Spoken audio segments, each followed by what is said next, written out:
هذا القرآن يوحدنا لطريق الخير يوجهنا. السلام علیکم ورحمۃ اللہ وبرکاتہ. 14ویں پارے کے مضامین کا خلاصہ سمجھتے ہیں جو سورۃ الحجر سے شروع ہوتا ہے. سورۃ الحجر مکی ہے، اس میں 99 آیات اور 6 رکوع ہیں. اس میں چونکہ وادی حجر کے رہنے والوں یعنی قوم سمود کا ذکر ہے، اس لیے اس کا نام سورۃ الحجر ہے. وادی حجر مدینہ اور شام کے درمیان واقع ہے. اس سورت کی صرف پہلی آیات 13ویں پارے میں ہے، باقی پوری سورت 14ویں پارے میں موجود ہے. اس سورت کا آغاز بھی حروف مقطعات سے ہوتا ہے اور اس کی پہلی آیت بھی قرآن کریم کی تعریف و توصیف پر مشتمل ہے. اس سورت میں اسلام کے بنیادی عقائد کا اثبات ہوتا ہے اور کچھ اہم مضامین جو اس سورت میں بیان ہوئے ہیں آئیے سمجھتے ہیں. سب سے پہلے فرمایا گیا کہ قیامت کے دن کفار جب عذاب کی شدت اور ہولناکی کا مشاہدہ کریں گے تو وہ آرزو کریں گے کہ ایک کاش ہم مسلمان ہوتے، لیکن ظاہر ہے کہ اس دن ان کا ایمان کی تمنا کرنا اور ایمان لانا کسی کام نہیں آنے والا. جبکہ آج ان کا یہ حال ہے کہ جب اللہ کا رسول انہیں ایمان لانے کی دعوت دیتا ہے تو وہ اسے مجنون اور دیوانہ کہتے ہیں، اور وہ ایمانی دعوت کے مقابلے میں انکار اور مذاق اڑانے کو اپنی عادت بناتے ہیں، اپنا رویہ بناتے ہیں اور گزشتہ نافرمان قوموں کے طریقے پر چلتے ہیں، یعنی جھٹلانا اور مذاق اڑانا. پھر فرمایا کہ قرآن کریم کی ایک نمایاں خصوصیت ہے کہ خود اللہ تعالیٰ نے اس کی حفاظت کا ذمہ لے رکھا ہے، جبکہ دوسری آسمانی کتابوں کی حفاظت کی ذمہ داری ان کے حاملین اور ان کی امت پر تھی. یہی وجہ ہے کہ دوسری آسمانی کتابیں انسانی دست برد سے محفوظ نہ رہ سکی. انسان نے جو ہے اس کی حفاظت نہ کی اور اس میں تبدیلیاں کر لی، جبکہ قرآن جس کی حفاظت کا ذمہ اللہ پاک نے اٹھایا ہے صدیاں گزر جانے کے باوجود ہر تغیر اور تبدل اور کمی بیشی سے محفوظ ہے. الحمدللہ. قرآن کریم کے معجزہ ہونے کے پہلوؤں میں سے ایک اہم پہلو اس کا محفوظ ہونا بھی ہے، اور اسے محفوظ کرنے کے لیے اللہ تعالیٰ نے اس کو حفظ کرنا آسان بنا دیا ہے. دنیا کا کوئی بھی خطہ، کوئی بھی ملک ایسا نہیں جہاں قرآن کے حافظ نہ پائے جاتے ہوں. چھوٹے چھوٹے معصوم بچے جو اپنی مادری زبان میں چند صفحے کا رسالہ، چند صفحے کا مضمون یاد نہیں کر سکتے، وہ اتنی بڑی کتاب قرآن مجید کو اپنے سینے میں محفوظ کر لیتے ہیں. اس صورت کی بہت سی آیات میں اللہ پاک کی قدرت اور وحدانیت کے دلائل ذکر کیے گئے ہیں، اور چیخ چیخ کر یہ دلائل اپنے خالق کے وجود اور اس کی عظمت کی گواہی دے رہے ہیں. چنانچہ یہ دلائل آسمانوں، زمینوں، چاند، ستاروں، پہاڑوں اور میدانوں، سمندروں اور نہروں، درختوں اور پرندوں کی صورت میں ہر جگہ پھیلے ہوئے ہیں. کہیں فرمایا گیا کہ ہم ہی نے آسمان میں برج بنائے اور دیکھنے والوں کے لیے اس کو ستاروں سے سجا دیا. پھر 2 آیتوں کے بعد ارشاد ہوتا ہے اور زمین کو بھی ہم نے ہی پھیلایا اور اس پر پہاڑ رکھ دیے اور اس میں ہر مناسب چیز اگائی. کہیں فرمایا گیا ہم ہی پانی سے بھری ہوئی ہوائیں چلاتے ہیں اور ہم ہی آسمان سے بارش برساتے ہیں اور ہم ہی تم کو اس کا پانی پلاتے ہیں اور تم اس کا خزانہ نہیں رکھتے، یعنی تم اس کی طاقت نہیں رکھتے. یہ ہوائیں ہزاروں ٹن پانی اپنے کندھوں پر اٹھاتے پھرتی ہیں، پھر جہاں اللہ تعالیٰ کا حکم ہوتا ہے اسے برسا دیتی ہیں. جو نر حیوان اور مادہ کے لیے سر انجام دیتا ہے، ان ہواؤں میں اللہ پاک نے نر اور مادہ کے اثرات رکھے ہیں جو کہ ایک درخت سے دوسری درخت کی طرف منتقل کرتی چلی جاتی ہیں. توحید اور قدرت کے تکوینی دلائل ذکر کرنے کے بعد انسان کی تخلیق اور اس کی ابتدا کا قصہ بیان کیا گیا ہے، جو کہ دنیا کے پہلے انسان ابو البشر یعنی تمام انسانوں کے والد حضرت آدم علیہ السلام کی پیدائش کی صورت میں سامنے آیا. آپ کی پیدائش یقیناً ربانی قدرت کے مظاہر میں سے ایک مظہر تھی، ایک معجزہ تھی، کیونکہ بے جان مٹی سے ایک ایسی شخصیت پیدا کر دینا جسے حرکت کرنے، اٹھنے بیٹھنے، چلنے پھرنے، سوچنے سمجھنے، عناصر کو، ایلیمنٹس کو مسخر کرنے اور امکانات کی دنیا میں آگے بڑھنے کی قدرت حاصل ہو جائے، یہ ایک بہت بڑا کرشمہ تھا. یقیناً اللہ کے قادر اور حکیم ہونے کی بہت بڑی دلیل ہے. حضرت آدم علیہ السلام کا قصہ ایک فرد کا قصہ نہیں بلکہ پوری انسانیت کا قصہ ہے. جس وقت اللہ تعالیٰ نے آدم علیہ السلام کو اپنے ہاتھوں سے پیدا کیا، اس میں اپنی روح پھونکی، فرشتوں کو ان کے سامنے سجدہ کرنے کا حکم دیا اور اپنی قدرت کے اسرار اور حکمت کے عجائبات ان پر کھولے، تو ان تمام امور میں جیسے حضرت آدم علیہ السلام کی تکریم تھی، عزت تھی، اسی طرح ان کی اولاد کی تکریم اور عزت بھی تھی۔ جہاں اللہ پاک کے لیے اعضاء کا لفظ استعمال ہوتا ہے، یعنی کہ ہاتھ، اللہ پاک کا چہرہ، یعنی کہ اور اسی طرح اس طرح کے دیگر جو الفاظ استعمال ہوتے ہیں وہ مجازی طور پر ہوتے ہیں، اس کا حقیقی معنی مراد نہیں ہوتا۔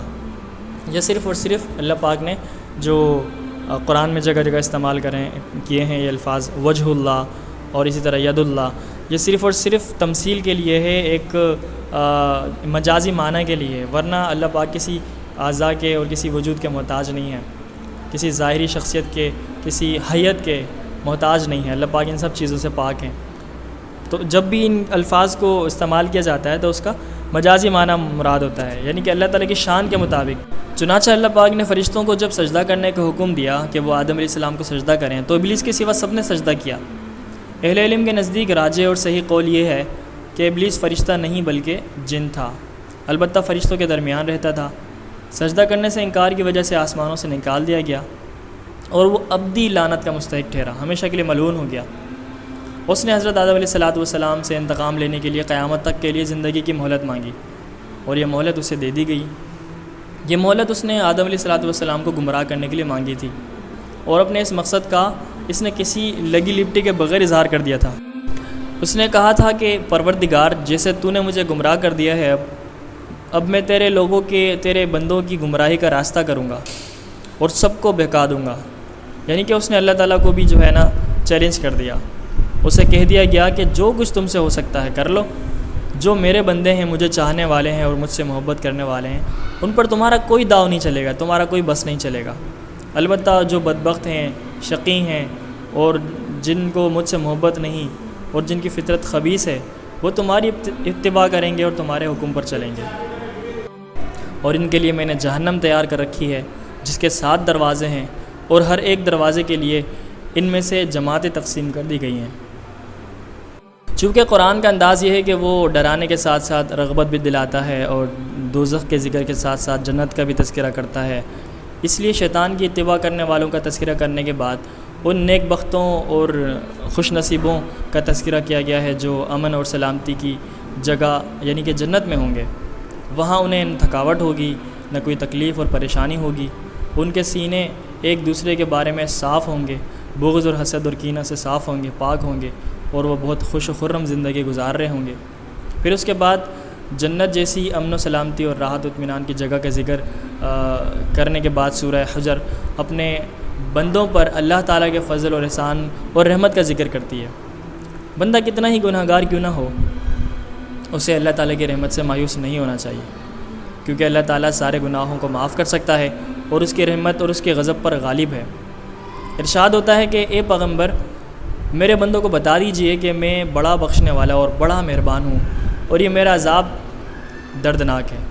یعنی کہ پہلے اللہ پاک نے اپنی مہربانی اور رحم کا بتایا اور پھر یہ بھی بتایا کہ میرا عذاب بھی دردناک ہے۔ اس کا مطلب یہ نہیں ہے کہ تم جو چاہے کرتے رہو اور میں رحم کرتا رہوں گا۔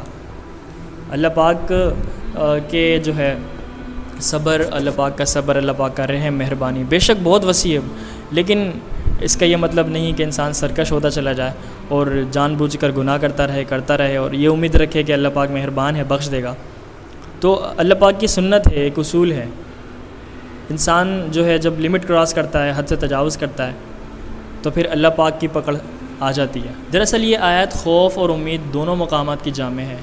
مومن کے دل میں اللہ تعالیٰ کا خوف بھی ہونا چاہیے اور رحمت کی امید بھی ہونی چاہیے۔ اللہ کی رحمت اور فضل و احسان کے بعد حضرت ابراہیم خلیل علیہ السلام کے مہمانوں کا تذکرہ ہے جو انسانی شکل میں نورانی فرشتے تھے اور آپ کو بیٹے کی خوشخبری سنانے کے لیے آئے تھے۔ کہا جاتا ہے کہ اس وقت آپ کی عمر کم و بیش 120 سال تھی، اہلیہ بھی بہت بوڑھی ہو چکی تھی، بظاہر یہ ولادت کی عمر نہ تھی، اس لیے آپ کو بیٹے کی خوشخبری سن کر خوشی بھی ہوئی اور تعجب بھی ہوا۔ آپ نے فرشتوں کے سامنے تعجب کا اظہار کیا تو انہوں نے کہا، ہم آپ کو سچی خوشخبری سنا رہے ہیں، بس آپ مایوس نہ ہوں۔ آپ نے جواب میں فرمایا، میں اللہ کی رحمت سے کیوں مایوس ہونے لگا؟ اللہ کی رحمت سے مایوس ہونا تو صرف گمراہوں کا کام ہے۔ میرے سوال کرنے کا مقصد تو یہ معلوم کرنا ہے کہ یوں ہی بڑھاپے میں ہمیں بیٹا دیا جائے گا یا جوانی لوٹا کر کسی دوسری عورت سے شادی کرنے کے بعد بیٹا دیا جائے گا، یا ہم دونوں کو جوان کر دیا جائے گا۔ چنانچہ فرشتے حضرت ابراہیم علیہ السلام کو بیٹے کی خوشخبری سنا کر حضرت لوط علیہ السلام کی خدمت میں حاضر ہوئے اور ان سے درخواست کی کہ آپ اپنے گھر والوں کو ساتھ لے کر رات ہی رات اس بستی سے نکل جائیے، کیونکہ آپ کی بستی والے گناہوں کی سرکشی میں اتنے آگے نکل گئے ہیں کہ اللہ تعالیٰ نے ان کے ناپاک وجود سے اس زمین کو پاک کرنے کا فیصلہ کر لیا ہے اور ان پر عذاب کا فیصلہ کر لیا ہے۔ چنانچہ ایسا ہی ہوا۔ ارشاد باری تعالیٰ ہے، سو ان کو سورج نکلتے نکلتے چنگھاڑ نے آ پکڑا اور ہم نے اس شہر کو الٹ کر نیچے کا اوپر اور اوپر کا نیچے کر دیا اور ان پر کنکر کی پتھریاں برسائی۔ آیت نمبر 47۔ وادی حجر کے رہنے والوں یعنی کہ حضرت صالح علیہ السلام کی قوم بھی ظلم اور زیادتی کی راہ پر چل پڑی تھی اور بار بار سمجھانے کے باوجود بت پرستی کو چھوڑنے کے لیے آمادہ نہیں ہوتی تھی۔ انہیں مختلف معجزات دکھائے گئے، بالخصوص پہاڑی چٹان سے اونٹنی کی ولادت کا معجزہ، جو کہ حقیقت میں کئی معجزوں کا مجموعہ تھی۔ اونٹنی کا چٹان سے برآمد ہونا، نکلتے ہی اس کی ولادت کا قریب ہونا، اور اس کی جسامت کا غیر معمولی بڑا ہونا، اس سے بہت زیادہ دودھ کا حاصل ہونا، لیکن ان بدبختوں نے اس معجزے کی کوئی قدر نہ کی۔ بجائے اس کے کہ وہ اسے دیکھ کر ایمان لے آتے، قبول کر لیتے، انہوں نے اس اونٹنی کو ہلاک کر دیا۔ چنانچہ وادی حجر والے بھی عذاب کی لپیٹ میں آ کر رہے۔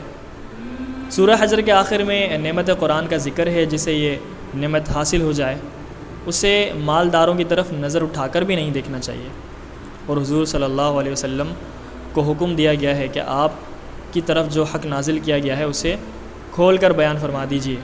گویا گزشتہ صورت کی طرح اس صورت کی ابتدا اور اختتام بھی قرآن مجید فرقان حمید پر ہے۔ پھر اس کے بعد سورہ نحل شروع ہوتی ہے، جو کہ مکی صورت ہے۔ اس میں 128 آیات اور 16 رکوع ہیں۔ نحل شہد کی مکھی کو کہتے ہیں۔ چونکہ اس صورت میں شہد کی مکھی کا ذکر آیا ہے، اس لیے اس کا نام سورہ نحل ہے۔ شہد کی مکھی بھی عام مکھیوں جیسی ایک مکھی ہے، لیکن وہ حکم الہی سے ایسے حیرت انگیز کام کرتی ہے جن کے کرنے سے انسانی عقل بھی عاجز ہے۔ خواہ چھتیاں بنانے کا عمل ہو، آپس میں مختلف ذمہ داریوں کی تقسیم ہو، یا دور دراز واقع درختوں، باغات اور فصلوں سے قطرہ قطرہ شہد کا حصول ہو، ان کا ہر عمل بڑا ہی عجیب ہوتا ہے۔ ان کے بنائے ہوئے چھتے میں 20 سے 30 ہزار تک خانے ہوتے ہیں۔ یہ خانے ہیگزاگونل یعنی مسدس ہوتے ہیں، اور آج کے کسی جدید ترین آلہ سے اگر ان کی پیمائش کی جائے تو ان میں بال برابر بھی فرق نہیں نظر آتا۔ پھر اس چھتے میں شہد جمع کرنے کا گودام، بچے جننے کے لیے میٹرنٹی ہوم اور فضلہ کے لیے اسٹور سب الگ الگ ہوتے ہیں۔ ہزاروں مکھیوں پر ایک ملکہ حکمرانی کرتی ہے۔ اس چھوٹی سی مملکت میں اسی کا سکہ چلتا ہے اور اسی کے حکم سے ڈیوٹیوں کی تقسیم ہوتی ہے۔ چھتے پر کام کرنے والی مکھیوں میں سے بعض دربانی کے فرائض انجام دیتی ہیں، بعض انڈوں کی حفاظت کرتی ہیں، بعض نابالغ بچوں کی دیکھ بھال کرتی ہیں، بعض انجینئرنگ یعنی چھتے کی تراش خراش اور تعمیر میں لگی ہوتی ہیں۔ جب کسی مکھی کو تلاش اور جستجو کے دوران کسی جگہ پر شہد کی موجودگی کا پتہ چلتا ہے تو وہ واپس آ کر ایک خاص قسم کے رقص کے ذریعے یا ان کی کوئی زبان ہوتی ہے اس کے ذریعے دوسرے ساتھیوں کو منزل تک پہنچنے کے لیے راستے کی نشاندہی کرتی ہے۔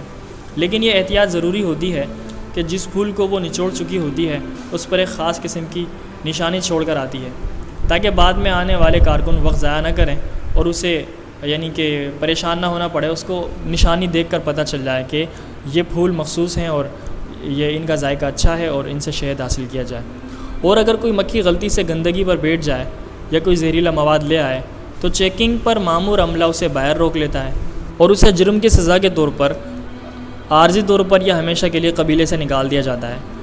اللہ پاک فرماتے ہیں کہ مکھی یہ سارے کام ہمارے حکم سے کرتی ہے، اور اللہ فرماتے ہیں کہ بے شک سوچنے والوں کے لیے اس میں بھی نشانی ہے۔ اگر کوئی غیر متعصب شخص مکھی کی زندگی پر ہی غور کر لے اور فکر کر لے تو وہ اللہ کے وجود اور اس کی قدرت و حکمت کو تسلیم کیے بغیر نہیں رہ سکتا۔ سورہ نحل کو سورہ نعم بھی کہا جاتا ہے کیونکہ اس میں کثرت کے ساتھ اللہ تعالیٰ کی نعمتیں مذکور ہیں۔ سورت کی ابتدا سے مطالعہ کیا جائے تو پہلے قرب قیامت کا ذکر ملتا ہے، پھر اللہ کی نعمتوں کے بیان کا سلسلہ شروع ہو جاتا ہے کہ اس نے زمین کو فرش اور آسمان کو چھت بنایا، انسان کو نطفے سے پیدا کیا، چوپائے پیدا کیے جن میں مختلف منافع بھی ہیں اور وہ اپنے مالک کے فخر اور جمال کا باعث بھی ہوتے ہیں، گھوڑے، خچر، گدھے پیدا کیے اور جو بار برداری کے کام آتے ہیں، اور ان میں رونق اور زینت بھی ہوتی ہے۔ بارش اللہ پاک ہی برساتا ہے، پھر ان بارش سے زیتون، کھجور، انگور اور دوسرے بہت سارے میوجات اور غلے بھی اللہ پاک پیدا فرماتا ہے۔ رات دن، سورج اور چاند اسی نے پیدا کیے ہیں اور انسان کی خدمت میں اسی نے لگا رکھے ہیں۔ دریاؤں سے تازہ گوشت اور زیور وہی مہیا کرتا ہے۔ سمندر میں جہاز اور کشتیاں اسی کے حکم سے رواں دواں ہیں۔ یہ اور ان جیسی بہت ساری دوسری نعمتوں کا ذکر کرنے کے بعد اللہ پاک فرماتے ہیں، اور اگر تم اللہ کی نعمتوں کو شمار کرنا چاہو تو نہیں کر سکتے، بے شک اللہ بڑا مہربان بخشنے والا ہے۔ جب انسان اللہ کی نعمتوں کو شمار نہیں کر سکتا تو ان کا شکر کیسے ادا کر سکتا ہے؟ نعمتوں کو وہ گن ہی نہیں سکتا تو شکر کس نعمت کا کرے؟ اور شکر کرنا بھی انسان کے بس میں نہیں۔ انسانی جسم اور اس کے مختلف اجزاء کو ہی لے لیجئے، اگر اس میں کوئی خرابی پیدا ہو جائے تو زندگی کا مزہ خراب ہو جاتا ہے، مزہ ختم ہو جاتا ہے۔ انسان تمنا کرتا ہے کہ اگر دنیا کا سارا مال و متاع بھی خرچ کر کے یہ خرابی دور ہو جائے تو سودا سستا نہیں۔ اگر معدے میں زخم ہو جائے یا پیشاب رک جائے یا سوء ہضم یعنی کہ بدہضمی کا عارضہ ہو جائے اور یہ مستقل طور پر لاحق ہو جائے تو کھانے میں نہ مزہ آتا ہے نہ پینے میں مزہ آتا ہے۔ اگر گردہ یا جگر خراب ہو جائے، اللہ نہ چاہے، یا شریانیں تنگ ہو جائیں یا خون کی پیداوار میں رکاوٹ ہو جائے تو ایسی تکلیف ہوتی ہے کہ انسان موت کی آرزو کرنے لگتا ہے۔ غافل انسان کو کیا خبر کہ اس کے جسم کا نظام کیسے چلایا جا رہا ہے؟ اس کو خود کچھ نہیں کرنا پڑ رہا، سب کچھ آٹومیٹک چلتا جا رہا ہے۔ اس کے ذمہ بس یہ ہے کہ وہ لقمہ چبا کر پیٹ میں ڈالے، باقی کام جسم خود کرتا ہے۔ اگر یہ صرف داخلی اور بدنی نعمتوں پر ایک سرسری نظر ڈال لے تو دنگ رہ جائے، لیکن یہ غور و فکر نہیں کرتا۔ اگر یہ نظر ڈال لے تو اقرار کرنے پر مجبور ہو جائے کہ واقعی اللہ تعالیٰ کی نعمتوں کو شمار نہیں کیا جا سکتا۔ صرف انسان کے اپنے جسم کی نعمتوں کا شمار نہیں کیا جا سکتا تو باہر کی نعمتوں تو بعد کی بات ہے۔ اس صورت میں وہ جامع ترین آیت ہے جس کے بارے میں حضرت عبداللہ ابن مسعود رضی اللہ تعالیٰ عنہ فرماتے ہیں کہ قرآن کریم کی یہ آیت خیر و شر کی سب سے جامع آیت ہے۔ یہ وہ آیت ہے جسے سن کر ولید بن مغیرہ جیسا دشمن بھی اسلام کی تعریف کرنے پر مجبور ہو گیا۔ اس کی جامعیت ہی کی وجہ سے حضرت عبداللہ بن عبدالعزیز رحمۃ اللہ علیہ کے زمانے سے اسے ہر خطیب خطبے میں پڑھتا ہے۔ یہ سورہ نحل کی آیت نمبر 90 ہے۔ اس آیت میں 3 باتوں کا حکم دیا گیا ہے اور 3 باتوں سے منع کیا گیا ہے۔ عدل، احسان اور قرابت داروں کو دینے کا حکم دیا گیا، اور فحشاء یعنی کہ ہر قبیح قول و عمل، ہر برائی سے، منکر سے، اور ہر وہ عمل جس کے ذریعے شریعت نے منع کیا گیا ہے، اور بغی یعنی کہ حد سے تجاوز کرنا، تکبر کرنا، ظلم و ستم اور حسد کرنا، ان سب سے منع کیا گیا ہے۔ عدل کا حکم عام ہے، احکام اور معاملات میں بھی عدل ضروری ہے، فرائض و واجبات میں بھی ضروری ہے، اولاد کے ساتھ بھی ضروری ہے، دوستوں دشمنوں کے ساتھ بھی، اپنے پرائے کے ساتھ بھی، اپنی بیویوں، خادموں اور ملازموں کے ساتھ بھی۔ ہر اچھا عمل احسان ہے، احسان کا تعلق اللہ تعالیٰ کے ساتھ ہے، جماعت اور خاندان کے ساتھ ہے، یہاں تک کہ حیوانوں کے ساتھ بھی احسان کرنے کا حکم ہے۔ یوں تو ہر مستحق کی مدد کرنی چاہیے، لیکن قرابت داروں یعنی رشتہ داروں کے ساتھ تعاون کرنے کا دوہرا اجر ملتا ہے۔ ہر ایسا عمل جس کی قباحت بالکل واضح ہو وہ فحشاء ہے، جیسے زنا، لواطت، شراب نوشی، جوا وغیرہ، چوری چکاری، قتل۔ منکر ایسے اعمال کو کہتے ہیں جو شریعت کی نظر میں برے ہوں اور جن سے فطرت سلیمہ نفرت کرتی ہو، اور بغی یہ ہے کہ انسانوں کی عزت و حرمت اور ان کے اعمال پر یعنی کہ زیادتی کی جائے۔ اگر انسان کی عزت، اس کی حرمت اور ان کے اعمال پر اور ان کی جانوں پر زیادتی کی جائے، ظلم کیا جائے، جبر کیا جائے تو یہ بغی کہلاتی ہے اور اس سے بھی روکا گیا ہے۔ سورت کے اختتام پر حضرت ابراہیم علیہ السلام کی تعریف کی گئی ہے کہ وہ زندگی بھر توحید خالص پر جمے رہے۔ حضور اکرم صلی اللہ علیہ وسلم کو ان کی ملت کے اتباع کا حکم دیا جاتا ہے، اور یہ کہ آپ لوگوں کو حکمت اور موعظہ حسنہ کے ساتھ اللہ تعالیٰ کی طرف بلائیں اور اس راہ میں پیش آنے والے مصائب پر صبر کریں۔ سورت کی ابتدائی آیات ان لوگوں کے جواب میں نازل ہوئی تھی جو آپ سے جلد عذاب کا مطالبہ کرتے تھے۔ ایسے فضول مطالبوں سے آپ کی طبیعت کا مقدر ہونا یقینی تھا، جبکہ آخری آیت میں آپ کو صبر کرنے اور تنگ دل نہ ہونے کی تلقین کی گئی ہے، لہذا ابتدا اور انتہا میں مناسبت بالکل واضح ہے۔ انہی مضامین کے ساتھ اس پارے کا بھی اختتام ہو جاتا ہے اور پھر 15ویں پارے کا آغاز ہوتا ہے۔